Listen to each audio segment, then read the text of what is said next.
It was supposed to be a quiet Saturday night, just a few friends, some beers, and a killer playlist. But that was before Karen decided she didn't like the noise. I was standing in my garage, laughing with my buddies, when I heard the shrill ring of a police siren. At first, I thought it was just some coincidence. Maybe it was another car passing by, but when the sirens got louder, I knew something was wrong. And then, from the corner of my eye, I saw her. Karen, the woman who had been lurking around the neighborhood for years, always judging, always trying to enforce her version of the rules. She was standing by her front door, holding her phone up to her ear, talking to the police. "Yes, officer, there's a noise complaint. I think they're having some kind of party." I could feel the irritation bubbling up inside me. How dare she? It was just a bunch of friends hanging out. We weren't bothering anyone. I walked toward the door, my heart racing. What was she going to do next? I had been living in this neighborhood for years. I paid my dues. I followed the rules. But apparently, that didn't matter to Karen. Her version of the HOA rules was the only one that counted. She thought she could push everyone around, thinking she was untouchable. That night, I found out she was about to learn a valuable lesson. What Karen didn't know was that I wasn't just a regular guy living in this neighborhood. I had more power than she could ever imagine. I wasn't just the guy who kept to himself and minded my own business. I was the police chief of this town, and that wasn't something Karen was ever going to expect. As I walked toward her, the sound of her voice grew louder, still speaking to the 911 dispatcher, her words dripping with false concern. She didn't even see me coming. I was standing just a few feet away before she even noticed me. She looked up, and for a second, there was a flash of recognition in her eyes. But it was too late. I wasn't just some neighbor she could push around anymore. "Karen," I said, my voice calm but firm. "You called 911 because of a party in my garage." Her eyes widened, her smile faltering for the first time that night. I didn't know," she stammered. "Didn't know I was the police chief?" I finished for her, a smile creeping onto my face. The look on her face was priceless. She didn't know how to react. For a moment, there was silence. She probably expected me to yell at her, maybe kick her out of the neighborhood. But I didn't need to do that. The real power wasn't in making noise. It was in making sure she knew who was in charge. "I think you made a mistake, Karen," I said, my voice cool and collected. "I'll take it from here. You can go back inside and leave the real work to the professionals." Her face flushed red. She stood there, speechless, trying to gather her thoughts, but all I saw was a woman who realized she had bitten off more than she could chew. As she turned and walked away, I couldn't help but feel a sense of satisfaction. Karen thought she could call the cops on me, but she had no idea who she was dealing with. This wasn't just about enforcing noise ordinances or HOA rules. This was about respect, and in this neighborhood, respect had a new definition. It wasn't her rules anymore. It was mine. I stood there for a few moments, watching Karen retreat into her house, the door clicking shut behind her. The smell of the fresh-cut grass mixed with the faint scent of beer lingering in the air. My friends, who had been oblivious to the drama unfolding, were still hanging out in the garage, laughing, talking, and enjoying the evening. It almost felt like nothing had changed, like nothing out of the ordinary had happened. But in the back of my mind, I knew things had shifted. Karen had underestimated me, and I wasn't about to let her get away with it. I grabbed a beer from the cooler, took a swig, and looked around at my friends. "Everything good?" I asked, trying to sound casual. "Yeah, man. What was that all about?" John, one of my old buddies from college, asked with a raised eyebrow. "Just some noise complaint," I said, shrugging it off. "Karen's just trying to be the neighborhood police again." My voice didn't carry any of the tension I felt inside, but my mind was racing. Karen had called the cops on me. She had made it personal, and she had no idea who she was dealing with. It wasn't just about the noise, and it certainly wasn't just about some HOA rules. It was about control. It was about her thinking she could dictate what everyone in the neighborhood did. But she wasn't the only one with power. I took another drink and looked out at the street. The lights from the street lamps cast long shadows over the pavement, and I saw the police car pull away from the curb, heading down the road. Karen thought she had won, but she couldn't have been more wrong. The next few minutes passed in a haze of conversations and laughter, but in the back of my mind, I was plotting my next move. I wasn't going to let Karen continue to ruin my peace. I wasn't going to let her feel like she could control everything. I needed to send a message, but it had to be subtle. It had to be something that would make her think twice before ever pulling a stunt like this again. The plan started to form. I wasn't going to make a scene. I wasn't going to get angry or start a fight. No, I had something far more effective in mind. The kind of thing that would make her realize that in this town, I had more influence than she could ever imagine. As I finished my beer, I looked around at my friends again, their faces full of confusion but also amusement. They had no idea what had just happened, and I wasn't going to tell them. Not yet. They were here to have fun, and that's exactly what we were going to do. But as I stood there, I couldn't shake the feeling that tonight was going to be different. The sound of the party had already reached its peak, the music louder, the laughter more free. But I knew I had to handle Karen's little power play with the kind of quiet authority that came with my position. And I knew that it would only take a little bit of my own power to bring everything back into balance. As the night wore on, the party continued as if nothing had happened. But in the back of my mind, I was waiting for the right moment to make my move. I wasn't going to escalate things with Karen, but I wasn't going to let her think she could get away with it either. The world she had built around her HOA rules, her little kingdom, was about to come crashing down. I knew that the right time would come, and when it did, Karen wouldn't know what hit her. The days passed by, and Karen's little stunt with the 911 call slowly started to feel like a distant memory, but the feeling of having been disrespected lingered in my mind. I had to make sure this wasn't just a one-off. I couldn't let Karen think she could keep getting away with treating people like this. I had to take control, but it had to be done with precision, not emotion. I wasn't going to stoop to her level. As I sat at my desk the next morning, sipping my coffee, I kept thinking about what had happened. I could hear her voice, so sure of herself, thinking she had the power to call the shots. What she didn't know was that I had a few tricks up my sleeve, and the real power wasn't in the rules she tried to enforce, but in how you used them when it mattered. A few calls were all it would take. By noon, I had everything lined up. I made sure to leave the most casual of messages for Karen, just a hint of what was coming, nothing too obvious, but enough to get her to start second-guessing her next move. Hey Karen, hope you're doing well. Just wanted to let you know I'll be in the neighborhood later this week. I have a few things to take care of around here. No big deal, just routine. I left it at that. Nothing threatening, nothing that would give away what I had in mind. I could almost picture her sitting in her living room, reading the message, her mind spinning with possibilities. She'd have no idea what was coming, but I knew she'd be on edge. I spent the rest of the afternoon enjoying the quiet of the house. It was the calm before the storm. Karen had called the cops on me once, but now, she would have no idea that the tables were about to turn. It wasn't just about winning the small battles. It was about making sure she understood that the system worked. For everyone, or it didn't work at all. That evening, I took a walk down the street, casually strolling past Karen's house. I saw her through the window, pacing back and forth, no doubt stewing over what I had said in my message. She had no idea that her little neighborhood dictatorship was about to be exposed for what it was. As I approached the corner, I stopped for a moment, just far enough away for her not to see me, and made the call. The line clicked, and I heard the familiar voice on the other end. Hey, it's Alex. I need a favor. I knew exactly who to call. Can you do me a quick check on a property over on Willowbrook? Just a routine visit, nothing urgent. The voice on the other end of the line didn't ask questions, just confirmed and said it would be done. Thanks, I said, hanging up. Karen was about to get a wake-up call. I knew this would get her attention. When you have connections, real connections, people who know the ins and outs of how the system works, things tend to move a little faster. Karen had pushed me too far, and now it was time to remind her that her little power trip wasn't going to go unchecked. The next day, the mail arrived as usual, but there was something different about it. A letter from the local council, sent directly to Karen. It was a routine notice, but with the right paperwork attached, it looked official enough to make her sweat. She wouldn't know it yet, but that letter was a subtle reminder that the rules she loved to enforce were the same rules that could bring her down. I made sure that the mailman dropped it off at exactly the right time. By the evening, I could already imagine Karen's face as she opened it. She'd have no idea how to respond. And the best part? She wouldn't be able to do a thing about it. I wasn't using power to intimidate. I was using it to restore balance. By the time the week was over, Karen would know who she had been messing with.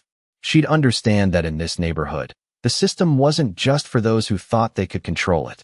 It was for everyone, including me. The next morning, I got a text from one of my old buddies in the department. Hey, Got a call about something weird happening over at Willowbrook. Could you check it out? I didn't need to ask for details. I knew exactly what it was. Karen had already started to stir the pot again. It was only a matter of time before she figured out that I was the one behind the recent mail drop. I smiled to myself as I typed back, already on it. By the time I pulled into the driveway later that afternoon, I could see her house was unusually quiet. No cars out front, no signs of life. It was almost like she was lying in wait, trying to figure out what was going to happen next. I walked past her house, taking in the stillness. I didn't want to let on that I knew what was going on, so I kept walking, just casually glancing over as if I was on another afternoon stroll. As I reached my driveway, I could see my neighbor, Carl, leaning against his truck. He waved me over. "Alex, did you get a load of this?" he asked, grinning. "What's going on?" I asked, trying to keep my voice even. Carl nodded toward Karen's house. "Karen's out there with some lawyer. Looks like she's about to make some big move." I didn't respond right away. I had a feeling what was coming. She was probably trying to figure out how to fight back against the letter I had set up. But she didn't know.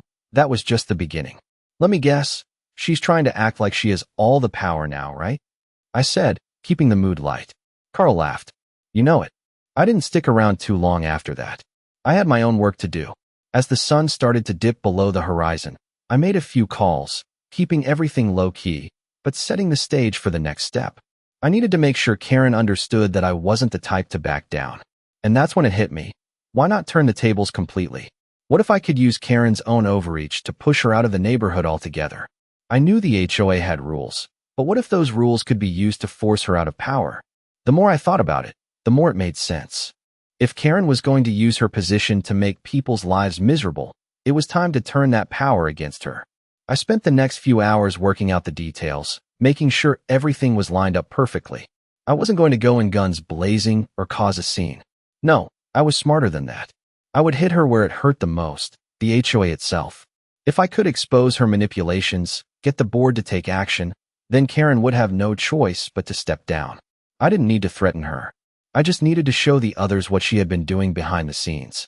By the time I was done, everything was set. The next day, I made another casual walk down the street. This time, I made sure to stop by the mailbox and wait for Karen to notice me. It didn't take long.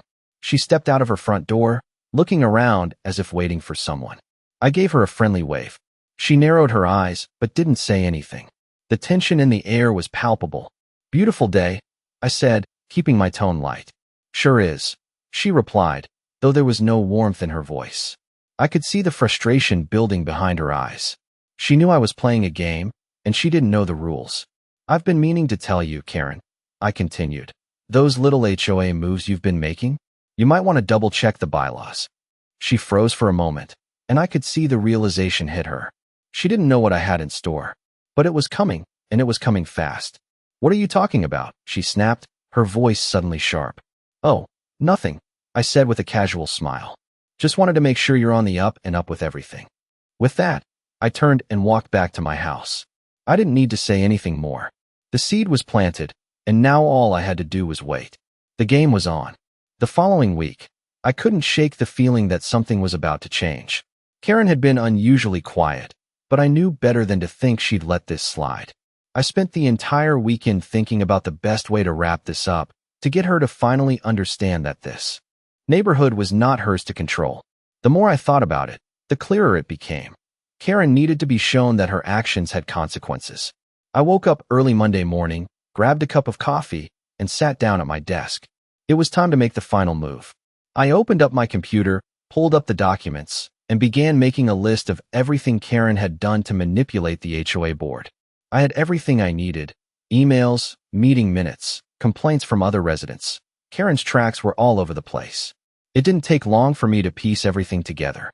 She had been using her position as HOA president to push through unfair fines, violate homeowners' rights, and manipulate others into siding with her.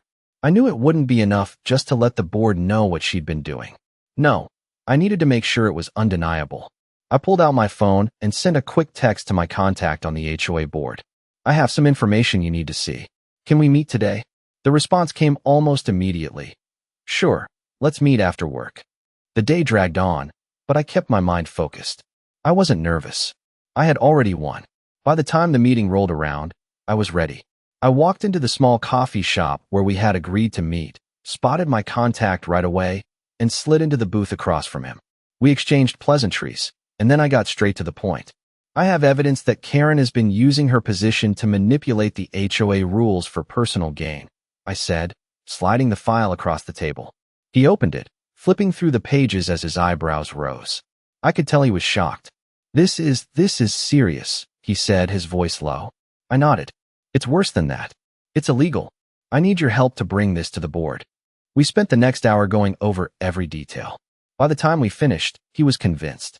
I'll get this to the board as soon as possible, he promised. I smiled. It was done. Karen wouldn't know what hit her. The next few days passed in a blur of anticipation. I stayed under the radar, letting things unfold. I knew it was only a matter of time before Karen would be forced to face the consequences of her actions. When the HOA meeting finally came around, I was ready. I walked into the room, keeping my head low and my expression neutral. I didn't want to give anything away.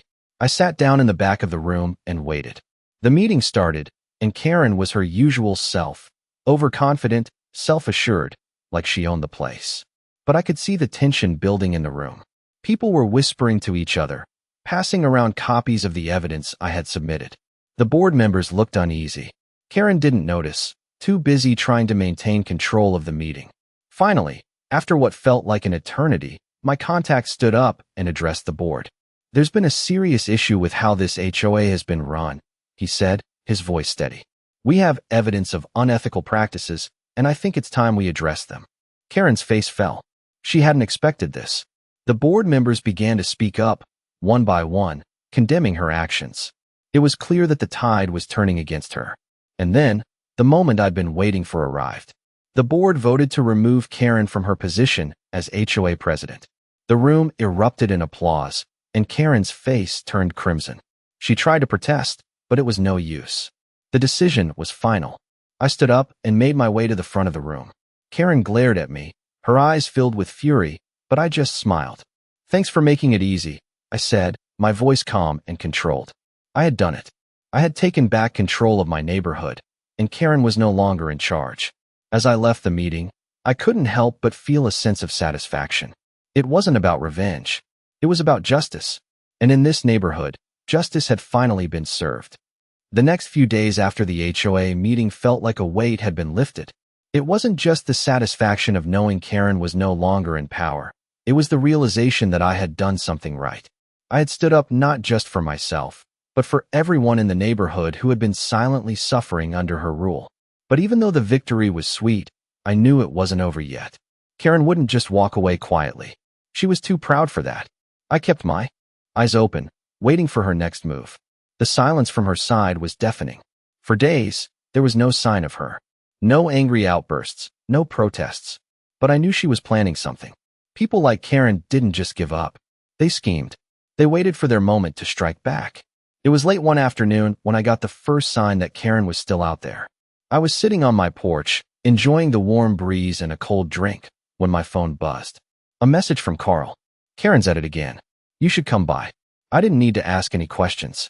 I grabbed my keys, hopped in the truck, and drove over to Carl's place. As I pulled into his driveway, I saw her. Karen was standing on her porch, arms crossed, staring at me like she had something to say. I stepped out of the truck, keeping my expression neutral. What's going on? I asked, glancing at Carl, who was leaning against his truck, shaking his head. She's been walking around, talking to everyone, Carl said, his voice low, spreading rumors, trying to get people to side with her again. I could already feel the tension rising. Karen was going to make her move. She wasn't going to let this go without a fight. I looked over at her, and for a moment, she stared back. There was no love lost between us. Hey, Karen, I called out, keeping my tone calm. What's all this talk I'm hearing? Her eyes narrowed, and she took a few steps toward me. You think you've won, don't you? She said, her voice dripping with sarcasm. You think you've taken everything from me. I didn't respond right away. I knew she was looking for a fight, but I wasn't going to give her that satisfaction. No, Karen, I said, my voice steady. I think I just made sure everyone is treated fairly around here. Her face turned red with anger, and for a moment, I thought she might snap. But then she just smiled, though it didn't reach her eyes. We'll see about that, she said, before turning and walking back inside. I stood there for a moment, watching her disappear behind her door. "She's not done," Carl said, his voice grim. "She'll try again. She's just waiting for the right moment." I nodded. I knew Carl was right. People like Karen didn't give up. They bided their time and waited for an opening. But I wasn't worried. I had already set things in motion. The neighborhood knew who was in charge now. They weren't going to fall for her tricks again. That evening, as I sat on my porch, I thought about everything that had happened. How Karen had manipulated the system, how she had tried to control everyone, and how, in the end, it was her own actions that had brought her down. It felt good to have restored balance, but I knew there would always be someone like her lurking in the background, waiting to cause trouble. The best I could do was stay vigilant, stay smart, and keep making sure that the right people were in charge. I wasn't just fighting for myself anymore. I was fighting for everyone who had ever felt like they couldn't speak up, everyone who had been stepped on by someone with too much power. And I would keep fighting, not with anger or violence, but with the quiet confidence that comes from knowing you're on the right side of things. Days passed, and life in the neighborhood began to settle back into a kind of rhythm. It was strange, though. There was a certain stillness now that Karen was out of the picture. The air felt lighter, the community seemed more relaxed, and I could finally breathe without feeling like I was constantly looking over my shoulder. But even in the calm, there was an undercurrent of tension. I knew Karen wasn't the type to let things go quietly. Her pride wouldn't let her. She had been the queen of this neighborhood for so long, pulling strings behind the scenes, thinking she had everyone wrapped around her finger. Now, she was scrambling, trying to find a way to reclaim her power. I couldn't be certain of when or how she'd strike back, but I was prepared. I kept my distance, still going about my daily routine, but always with one eye on her. I heard through the grapevine that she had started meeting with some of the other residents, whispering about how things weren't fair, about how she had been wronged. It wasn't long before I saw her outside again, standing on her porch, staring down the street. There was a new air of desperation about her. She had lost her grip, and she was trying to find a way to get it back. But I wasn't worried. Karen had made her move. And now, it was my turn. That afternoon, I received another message from Carl. "Karen's holding another meeting with the board. She's got something planned." I didn't hesitate. I already knew what I had to do. "I'll be there," I texted back. When I arrived at the board meeting that evening, the tension was already palpable. Karen was sitting at the front, looking every bit the politician she thought she was. But something about her seemed off. There was no confidence in her posture anymore, just frustration. As I took my seat in the back of the room, I could see that Karen had brought in her new allies, 2 residents who had always been loyal to her. They were sitting beside her, nodding along as she spoke, but I could tell they weren't as convinced as she thought they were. "We need to fix this," Karen said, her voice shaking with emotion. "This neighborhood has gone to chaos since I was removed. It's not right. We need someone who knows how to lead." I leaned forward in my seat, watching her closely. I knew this was her last play, and she was desperate. But the room wasn't buying it. One by one, the board members started to speak up. "Karen," one of them said, "we understand your frustration," but the community spoke. They voted, and they made their decision. Karen's face went pale, but she didn't back down. She tried to rally the room, talking about how unfair everything was, how she had been treated. But the more she spoke, the more people started to tune her out. The room was done with her. I could see the shift happening right in front of me. Her power, her control, it was slipping away. As the meeting continued, I sat back, letting the others take control. There was nothing more to say. Karen had already lost. She just didn't know it yet. By the time the meeting ended, the board had made their decision. Karen was done. She had been officially removed from her position, and her influence in the neighborhood was over. I walked out of the meeting feeling like a weight had been lifted from my shoulders. I didn't have to worry about her anymore. She was no longer a threat. As I walked home, I couldn't help but feel a sense of accomplishment. The battle wasn't just about winning. It was about standing up for what was right. It was about making sure that no one could ever take away the peace and fairness we all deserved. And as I turned the corner toward my house, I saw my neighbors gathered outside, chatting, laughing, and enjoying the evening. The neighborhood was finally back to what it was supposed to be, and for the first time in a long time, I felt at peace. A few weeks had passed since the final meeting, and life in the neighborhood felt like it was finally settling back into a normal rhythm. The chaos Karen had caused seemed like a distant memory, and for the first time in a long while, I was able to enjoy the simple pleasures of quiet evenings on the porch, good conversations with my neighbors, and the peace that comes from knowing that things were right again. But there was something else, a lingering sense that there was still more to be done, more to be restored. It wasn't just about getting rid of Karen. It was about making sure that what had happened to her never happened again. I spent some time thinking about the HOA, about how it was meant to serve the community, but had been twisted into a tool for control and manipulation. I started talking to my neighbors more, asking them what they thought about the way things had been run before Karen's fall from grace. It didn't take long for me to realize that I wasn't the only one who felt like something needed to change. The whole neighborhood had been holding its breath for too long, waiting for someone to step up and take charge. That someone, I realized, was me. One evening, as I was walking down the street, I saw a few of my neighbors sitting on their front porches, chatting and enjoying the evening air. I waved and joined them, the usual small talk flowing easily at first. But soon, the conversation turned serious. "We're all tired of being pushed around," one of my neighbors said, a retired school teacher named Janet.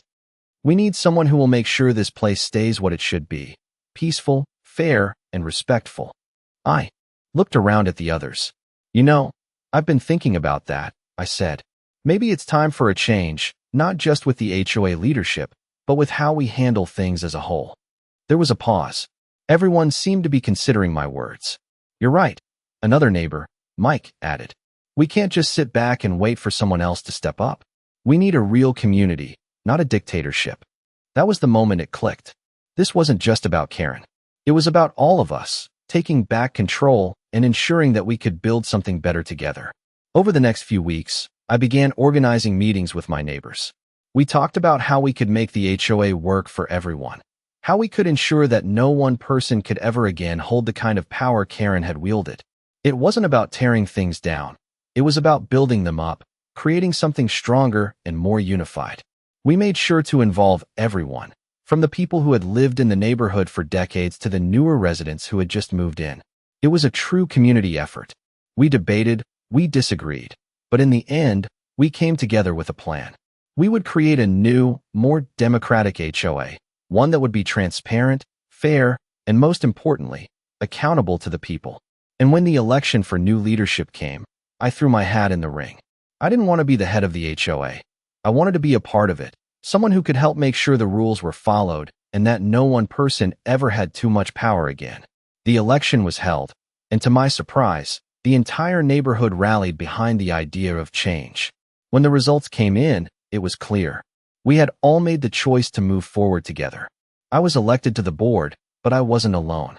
There were other people, just like me, who wanted to make sure this place stayed a place we could all call home.